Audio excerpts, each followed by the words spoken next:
পরিস্থিতি নিয়ে গত পরশুই আমাদের কোর কমিটি মিটিং ছিল। সেখানে ঢাকার সকল দায়িত্বশীলদেরকে নিয়ে সেনাবাহিনী, পুলিশ সহ আরও যারা আছে সবাইকে নিয়ে আলোচনা হয়েছে এবং সেখানে এই যে টহলের পরিমাণ বাড়ানো, অলিতে গলিতে টহল থেকে শুরু করে অনেকগুলো গুরুত্বপূর্ণ সিদ্ধান্ত হয়েছে এবং সেগুলোর বাস্তবায়ন পরিদর্শন করতেই মূলত আমি গত 1 ঘন্টা ধরে ঢাকায় ঘুরে দেখলাম এবং প্রত্যেকটা মোড়ে মোড়ে পুলিশের টহল গাড়ি আছে, পুলিশের উপস্থিতি আছে, অন্যান্য ল এনফোর্সিং এজেন্সিদের উপস্থিতি আছে।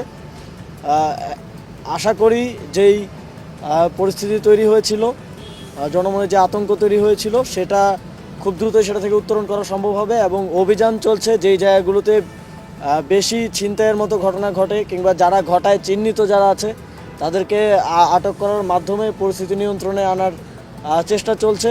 আশা করি খুব দ্রুত সময়ের মধ্যে এটা নিয়ন্ত্রণে চলে আসবে। আপনারা যদি একটা জিনিস দেখেন যে অগাস্ট সেপ্টেম্বরে বড় ধরনের অপরাধ অর্থাৎ হত্যা থেকে শুরু করে বড় ধরনের যে অপরাধগুলো ছিল সেটার পরিমাণ কিন্তু সিগনিফিকেন্টলি রিডিউস হয়েছে। ডাকাতি, হত্যা সিগনিফিকেন্টলি রিডিউস হয়েছে, তবে ছোট ধরনের অপরাধ যেমন ছিনতাইয়ের মতো ঘটনাগুলো ইদানিং একটু বাড়ছে। আমরা এটাকেও সরকার অ্যাড্রেস করছে, এটাকেও আমাদের ল এনফোর্সিং এজেন্সিস অ্যাড্রেস করছে।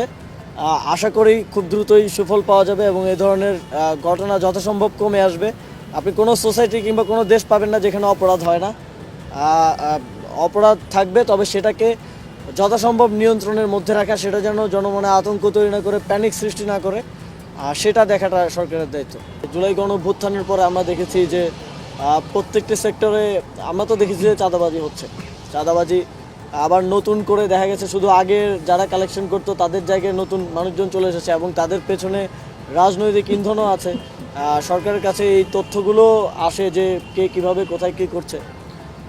তবে আমাদের আহ্বান থাকবে রাজনৈতিক কিংবা সামাজিক যারাই আছে নেতৃবৃন্দ, চাঁদাবাজিকে কোনোভাবে যেন প্রশ্রয় না দেওয়া হয়, কারণ এটাও একটা একটা আইনশৃঙ্খলা পরিস্থিতির মতো বিষয়। অনেক জায়গায় আমরা দেখি যে কেউ কেউ অস্ত্র হাতে, অনেক রাজনৈতিক দলের নেতাকর্মী অস্ত্র হাতে ঘোষণা দিয়ে চাঁদাবাজি করছে।